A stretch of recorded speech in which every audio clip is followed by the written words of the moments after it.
ಸಿದ್ದರಾಮಯ್ಯನವರು 18 ಬೇಡಿಕೆಗಳನ್ನ ನಿನ್ನೆ ತಾನೇ ಮಾನ್ಯ ಪ್ರಧಾನಮಂತ್ರಿಗಳಿಗೆ ಇಟ್ಟಿದ್ದಾರೆ. ನಾನು ಕೂಡ ಮಾನ್ಯ ಪ್ರಧಾನಮಂತ್ರಿಗಳನ್ನ ಬೆಂಗಳೂರಿಗೆ ಬರಮಾಡ್ಕೊಳ್ತಕ್ಕಂಥ ಸಂದರ್ಭದಲ್ಲಿದ್ದೆ. ಅವರು ಕೃಷ್ಣ ಬೈರೇಗೌಡರ ಜೊತೆಯಲ್ಲಿ ಬಂದು ಒಂದು ಪತ್ರವನ್ನು ಕೊಟ್ಟರು. ಎಷ್ಟು ಆ ಭೇಟಿ ಎಷ್ಟು ಚೆನ್ನಾಗಿತ್ತು ಅಂದ್ರೆ, ಸಿದ್ದರಾಮಯ್ಯನವರನ್ನ ಕಾಂಗ್ರೆಸ್ನವರು ಅಷ್ಟು ಪ್ರೀತಿ ಮಾಡೋದಿಲ್ಲ. ಕಿವಿಯಲ್ಲಿ ಹೋಗಿ ಎಷ್ಟು ಚೆನ್ನಾಗಿ ಮಾತಾಡಿ.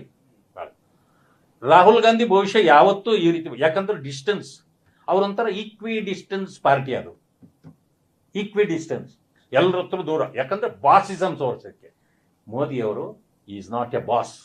ನಿಮಗೆ ಗೊತ್ತಿರಬೇಕು, ನನ್ನ ಬಾಸ್ ಯಾರು ಅಂದ್ರೆ ಬಿಜೆಪಿ ಅಧ್ಯಕ್ಷರು ಅಂತಂದಿದ್ದು ಕೂಡ ನಿಮಗೆ ಗೊತ್ತಿರ್ಬೋದು. ಯಾಕೆಂದ್ರೆ ವ್ಯವಸ್ಥೆಯನ್ನ ಗೌರವಿಸ್ತಕ್ಕಂಥ ಪ್ರಧಾನಮಂತ್ರಿಗಳು ನಮ್ಮವರು.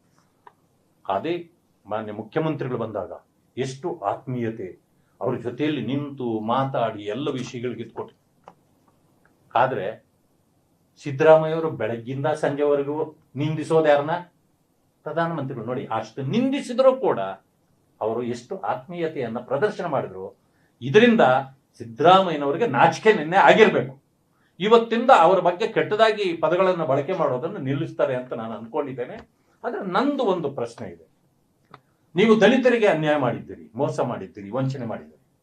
SCP TSP ಹೆಸರಿನಲ್ಲಿ ಹಣ ದಲಿತರಿಗೆ ಇಟ್ಟಿದ್ದೇವೆ ಅಂತೇಳಿ ಅದನ್ನು ಸಂಪೂರ್ಣವಾಗಿ ನೀವು ಬೇರೆದಕ್ಕೆ ಬಳಕೆ ಮಾಡಿ, ಗ್ಯಾರಂಟಿಗಳಿಗೆ ಬಳಕೆ ಮಾಡಿ ನಮಗೆ ಅನ್ಯಾಯ ಮಾಡಿದ್ದಾರೆ ಅಂತ ಜನ ಮಾತಾಡ್ತಿದ್ದಾರೆ, ಪರಿಶಿಷ್ಟ ಜಾತಿ ವರ್ಗಗಳು.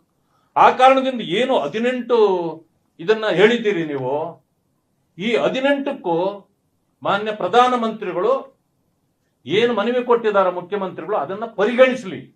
ಯಾವಾಗ ಪರಿಗಣಿಸಬೇಕು ಗೊತ್ತಾ? ಪರಿಶಿಷ್ಟ ಜಾತಿ ವರ್ಗಗಳಿಗೆ ಇಟ್ಟಿರ್ತಕ್ಕಂಥ ಸಂಪೂರ್ಣ ಹಣವನ್ನ ಅವರಿಗೆ ವಾಪಸ್ ಕೊಡುವವರೆಗೆ 1 ರೂಪಾಯಿನೂ ಕೂಡ ಅವರು ಕೇಳಿರ್ತಕ್ಕಂಥ ಹಣ ಬಿಡುಗಡೆ ಮಾಡಬಾರದು. ಅದನ್ನು ತಡೆದೇ ಹಿಡಿಬೇಕು.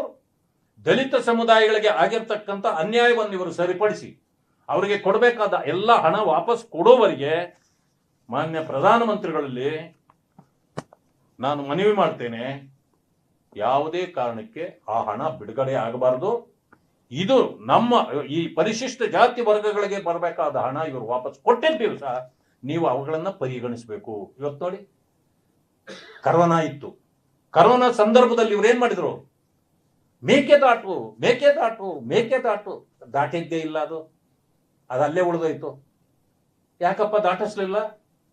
ಮೊನ್ನೆ ಸಿದ್ದರಾಮಯ್ಯನವರು, ಮೊನ್ನೆ DK ಶಿವಕುಮಾರ್ ಅವರು ಅವತ್ತೇನು ಹೇಳಿದ್ರಿ?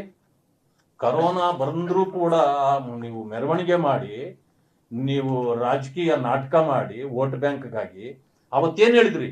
ಪರ್ಮಿಷನ್ನೇ ಬೇಕಾಗಿಲ್ಲ, ಇವತ್ತೇ ಪ್ರಾರಂಭ ಮಾಡ್ಬೋದು, ಮಾಡಿ ಅಂದ್ರೆ. ಈಗ ಯಾಕೆ ನೀವು ಪರ್ಮಿಷನ್ ಕಾಯ್ತಾ ಇದ್ದೀರಿ? ಮಾಡ್ರಿ ನೋಡೋಣ.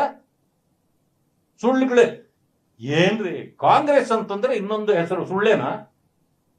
ಯಾಕೆ ನಿಮ್ಮ ಮನೆ ದೇವರು ಸುಳ್ಳ?